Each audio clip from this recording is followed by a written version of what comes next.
Today you're going to be on a fun ride of multiple things, so if you haven't already been amazed. Today, we're pulling the curtain back and taking you inside the Woodland Park Zoo. Tian and Zan are way up in the tree. A bit shy, but we'll take you up there. New exhibits, new animals, Who do we have there? and new adventures await right now on KIRO 7.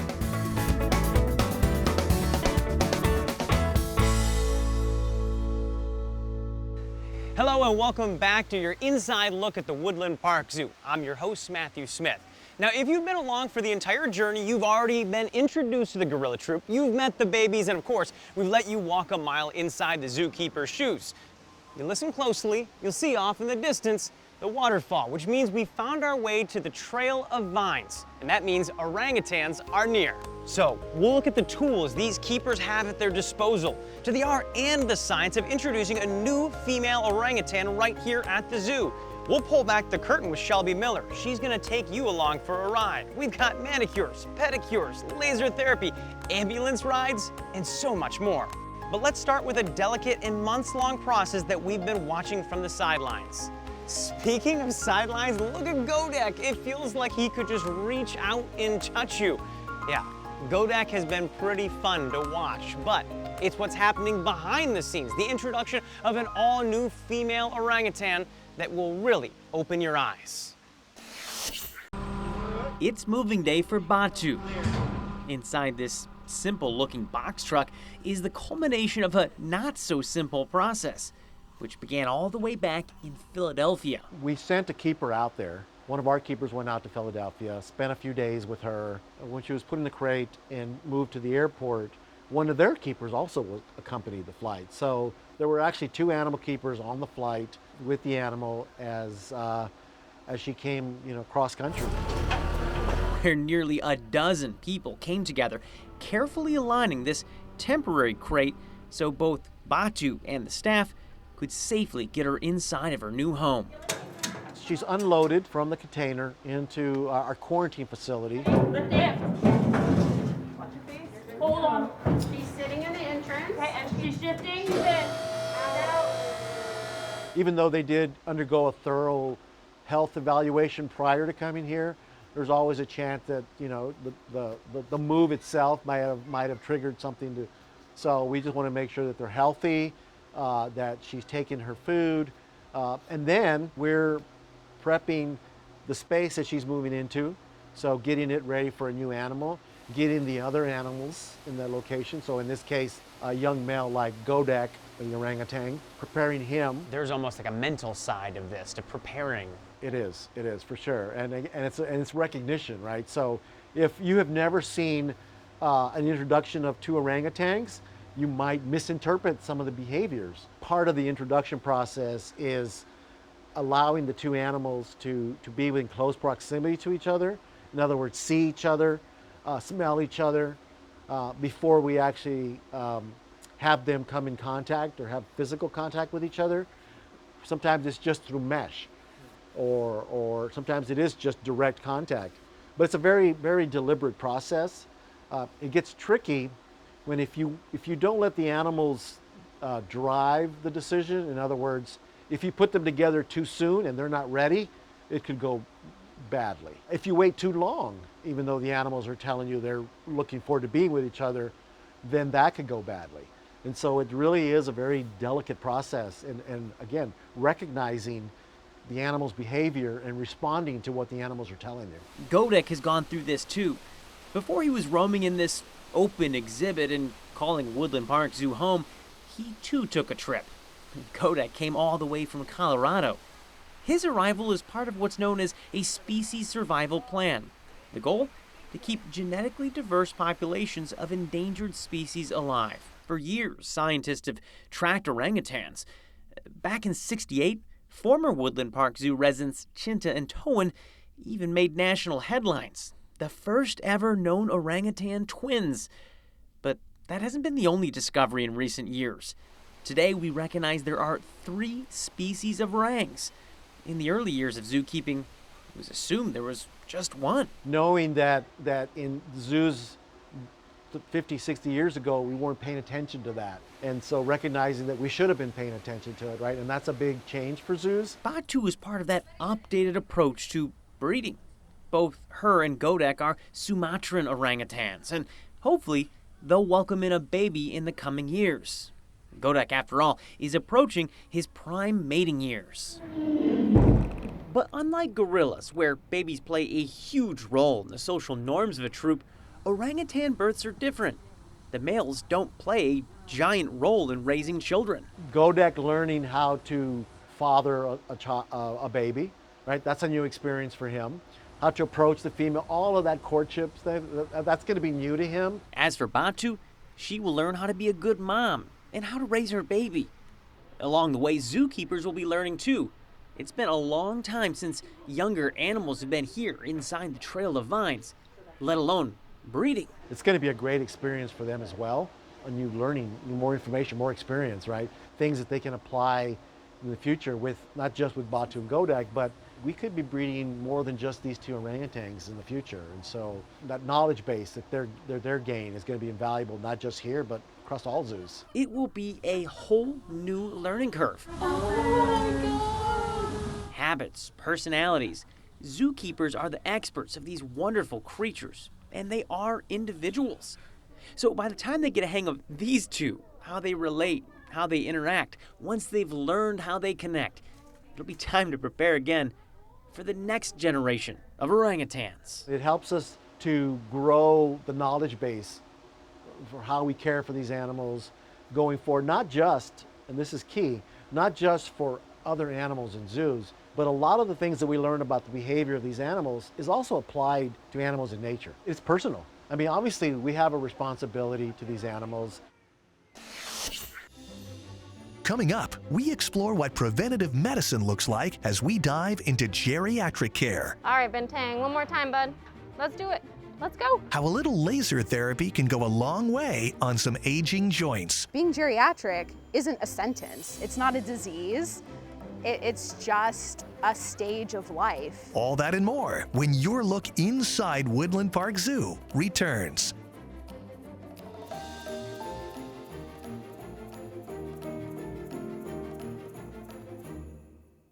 Cairo 7 Cares is here to help those who need it most. By supporting local nonprofits and events to help give more people access to basic needs. Let's work together to make a difference right here in Western Washington.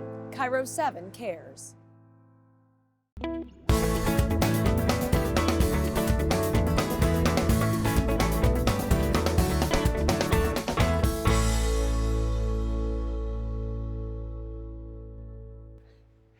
Welcome back to the Woodland Park Zoo. Now, we've talked about how an animal introduction works, but what about the animals who've been around for a while? I don't know about you, but my knees sometimes hurt. And the same thing happens to these creatures. In fact, this emu needs a little bit of help, and we'll show you how they get it done. Stiffness, mobility, not as spry, having some trouble getting around. We try not to wait for that moment. Try to get ahead of it. Dr. Tim Storms and I are talking geriatric care, sort of an umbrella term for the care older animals get around here. We do have a very careful nutritional plan for those animals. This season, we've seen how nutrition matters, but it's not just about food. There may not be a GNC for animals, but the vets regularly prescribe supplements because whether you're a penguin, a bear, or an aging emu, by virtue of living in a zoo, all these animals avoid predators that would attack them in the wild. So inside a zoo, animals tend to live longer. There he is. And that's the case for Bintang. Now, he may be short, but tapers are thick. Oh, that's a good spot. So keepers give him scratches, or scritches. And seemingly on cue, Bintang's eyes droop, and There he goes. he's down. Good boy. Now, this isn't a parlor trick. It's part of a weekly therapy session. The scratches calm Bintang, which gives Barb a chance to enter this area safely. Once inside, she uses this contraption to perform laser therapy. And they don't really mind as long as they're being scratched. They love a good scratch, and they'll often lay down, and we can do a lot with them. We can sometimes collect samples, a blood collection sample. We can take swab samples. We can do a checkup. We can apply laser therapy. And that last one, laser therapy, is quite popular, not just with tapers. Our emu friend similarly welcomes treatment. Watch as they're lulled to the ground, freeing up Barb to move in and get to work. Yet another round of laser therapy and massage.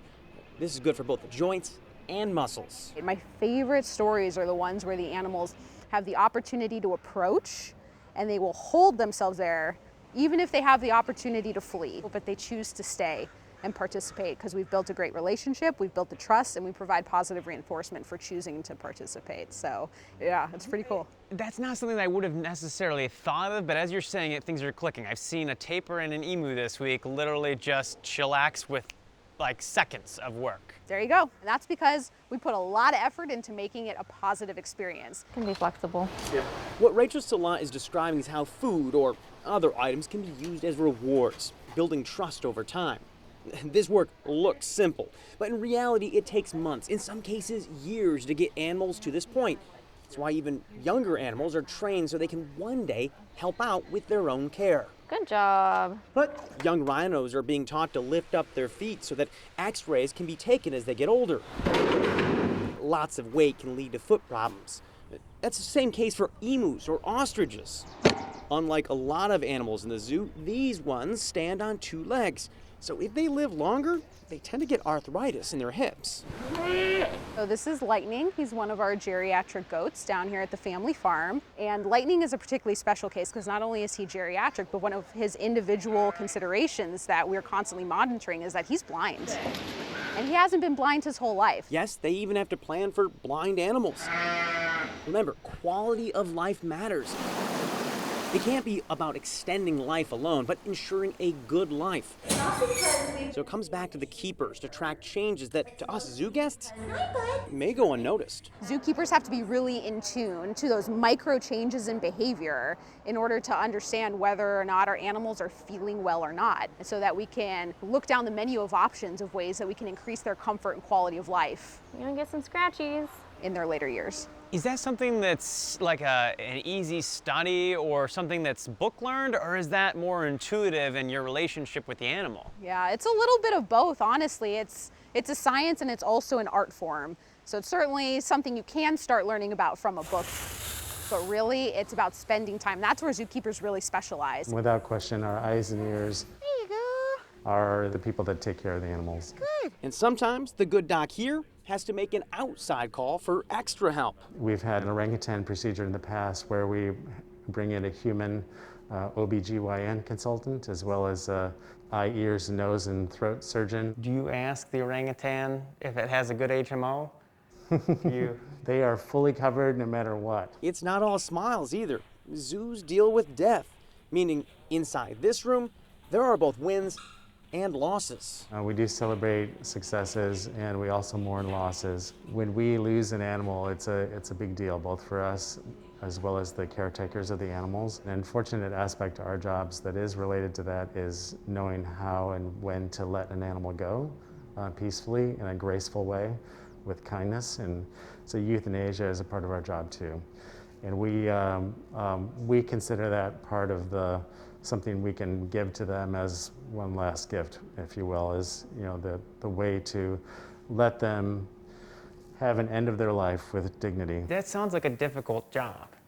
I mean, that sounds like a roller coaster to me. With experience, you've come to be able to ride that roller coaster a little more without having it throw you. On the contrast, a lot of successes where we feel like an animal is severely compromised and we're able to do a surgery or diagnose something and treat that successfully and pull them through. And in the end, it's a joy to be able to do it, We're lucky to be able to have these jobs and to be able to care for these magnificent animals, to extend their lives as much as possible and make their lives as full of wellness as they can be.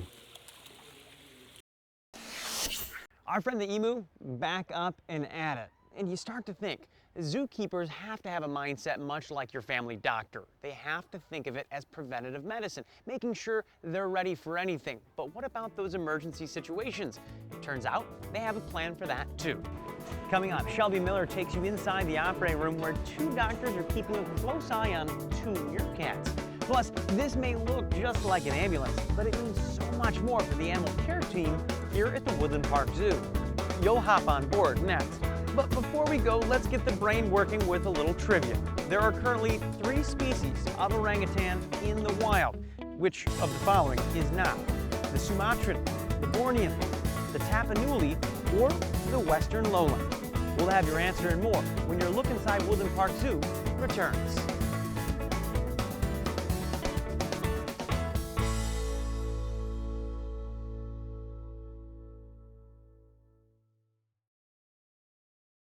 Cairo 7 Cares is here to help those who need it most. By supporting local nonprofits and events to help give more people access to basic needs. Let's work together to make a difference right here in Western Washington. Cairo 7 Cares. Today you're going to be on a fun ride of multiple things, so if you haven't already been amazed. Today, we're pulling the curtain back and taking you inside the Woodland Park Zoo. Tian and Zan are way up in the tree. A bit shy, but we'll take you up there. New exhibits, new animals, Who do we have there? and new adventures await right now on Cairo 7.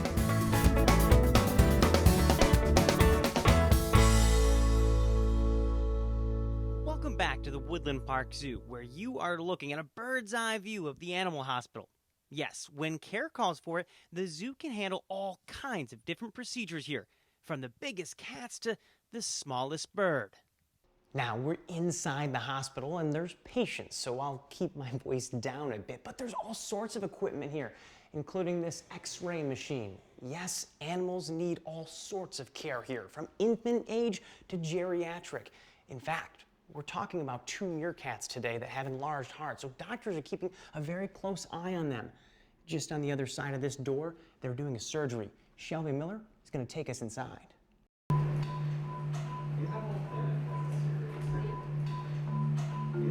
So the procedure earlier today involving 2 of the meerkats, that would fall into our preventive medicine program. Those meerkats are at risk because they're meerkats for heart disease, cardiac disease. We know from past experience at this zoo.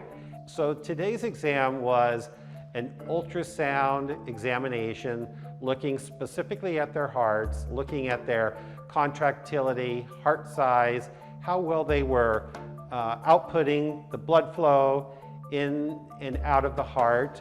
And that kind of falls into the last trimester of their life. So an animal that's under anesthesia, like the meerkats this morning, we use a monitoring equipment that monitors their heart rate, their respiration rate, their EKGs. This one is dedicated to the operating room. There's another one that's in the treatment room that was used on the meerkats. And we're only as good as the equipment that we actually have. And this helps us monitor the animal throughout the duration of the anesthetic period. This is the radiograph from one of the meerkats that we worked on today. So this is a digital film, and this is one meerkat under anesthesia laying on its side. The radiograph was taken, and then we actually see here the animal's heart. We are zooming in here, and I'm looking at this structure here, which is the heart, and you can see the bones. This is the backbone, and this heart is slightly enlarged for an animal of its size. That's step 1 in the evaluation of this meerkat's heart. And the rest of the anatomy is all very interesting to me as well. You can see this metal here in the abdomen because this meerkat was spayed at one point.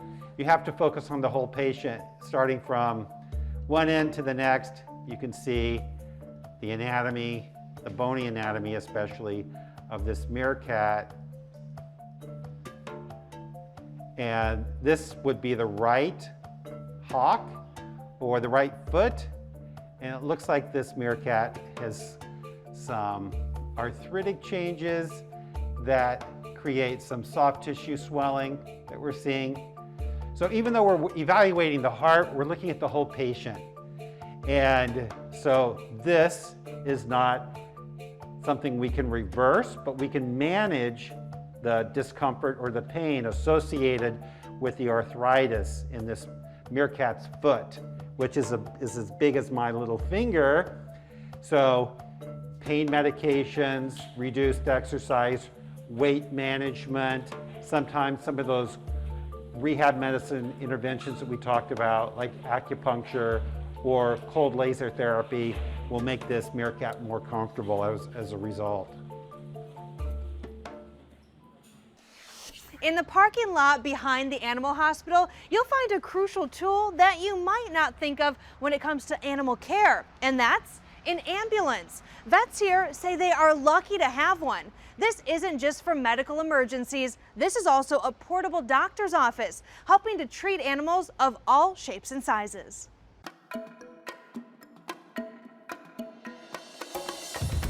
We are in the zoo ambulance. So this is the vehicle that we use to respond to units where we might be picking up an animal. Ambulance gives us flexibility, which is really critical. But without an ambulance, we are scrambling. It's kind of a remote mini zoo hospital. We can actually work in here. We've done minor surgical procedures in here or short-term anesthetic procedures in here.